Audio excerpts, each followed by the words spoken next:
خسرو پرویز، جسے خسرو دوم بھی کہا جاتا ہے، 570 عیسوی میں پیدا ہوا۔ وہ ساسانی سلطنت کے شہنشاہ ہرمز جہارم کا بیٹا تھا۔ اس کی پرورش شاہی دربار میں ہوئی، جہاں اسے جنگی فنون، سیاست اور علوم کی تربیت دی گئی۔ خسرو بچپن ہی سے ذہین اور جرری تھا، لیکن اس میں غرور اور تکبر کے آثار بھی نمایاں تھے۔ 590 میں ہرمز جہارم کو باغی جرنیل بہرام چوبین نے قتل کر دیا۔ خسرو پرویز کو بھی جان بچا کر فرار ہونا پڑا۔ وہ رومی سلطنت بازنطینی کے شہنشاہ موریکس کے پاس پناہ لینے گیا۔ موریکس نے اس کی مدد کی اور اپنی فوجیں دے کر خسرو کو تخت دلوانے میں مدد دی۔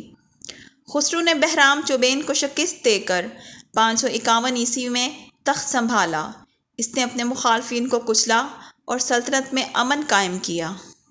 خسرو پرویز نے اپنی سلطنت کو وسعت دینے کے لیے رومی سلطنت کے خلاف جنگیں شروع کیں۔ 602 عیسوی میں جب رومی شہنشاہ موریکس کو قتل کر دیا گیا تو خسرو نے اس کے قاتلوں سے بدلہ لینے کے بہانہ کرتے ہوئے رومی علاقوں پر حملہ کیا۔ اس نے شام، فلسطین، یروشلم اور مصر تک فتوحات حاصل کی۔ 614 عیسوی میں اس نے یروشلم پر قبضہ کر لیا اور صلیب حقیقی، وہ صلیب جس پر حضرت عیسیٰ کو سولی دی گئی تھی، کو ایران لے آیا۔ یہ فتوحات خسرو پرویز کے عروج کا دور تھی۔ خسرو پرویز کی زندگی کا سب سے مشہور واقعہ اس کی آرمینائی شہزادی شیریں سے محبت تھی۔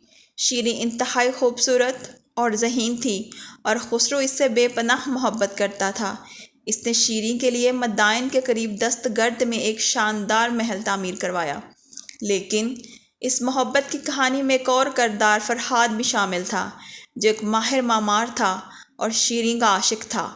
خسرو نے فرہاد کو شیریں سے دور کرنے کے لیے اسے بے ستون کے پہاڑ کو کاٹ کر ایک نہر بنانے کا ناممکن کام سونپا۔ فرہاد نے سالوں محنت کی، لیکن جب اسے شیریں کی موت کی جھوٹی خبر سنائی گئی تو اس نے اپنے سر میں ہتھوڑا مار کر خودکشی کر لی۔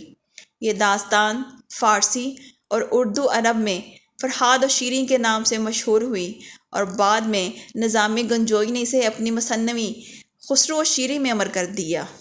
خسرو پرویز کا دور ساسانی سلطنت کا سنہری دور تھا۔ اس نے تاج کسریٰ کو مزید شاندار بنایا۔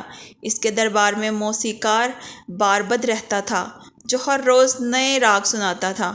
کہا جاتا ہے کہ باربد نے 360 راگ ایجاد کیے، جو سال کے ہر دن کے لیے ایک نیا راگ تھا۔ خسرو نے علم و ادب کی سرپرستی کی اور بہت سی کتابیں لکھوائیں۔ اس کے دور میں ایران کی معیشت مضبوط اور تجارت فروغ پائی۔ خسرو پرویز کی کامیابیوں نے اسے مغرور بنا دیا۔ وہ اپنے جرنیلوں پر شک کرنے لگا۔ اس نے اپنے سب سے بہترین جرنیل شہربراز کو معزول کر دیا، جس کے بعد شہربراز نے رومیوں سے مل کر بغاوت کر دی۔ 627 عیسوی میں رومی شہنشاہ ہرقل نے ایرانی فوج کو نینوا کی جنگ میں شکست دے دی۔ یہ خسرو پرویز کے لیے ایک بڑا دھچکا تھا۔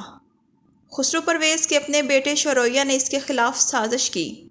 628 عیسوی میں شرویہ نے خسرو کو قید کر لیا اور تخت پر قبضہ کر لیا۔ خسرو کو ایک تاریک کوٹری میں ڈال دیا گیا، جہاں اسے روٹی اور پانی کی قلت میں رکھا گیا۔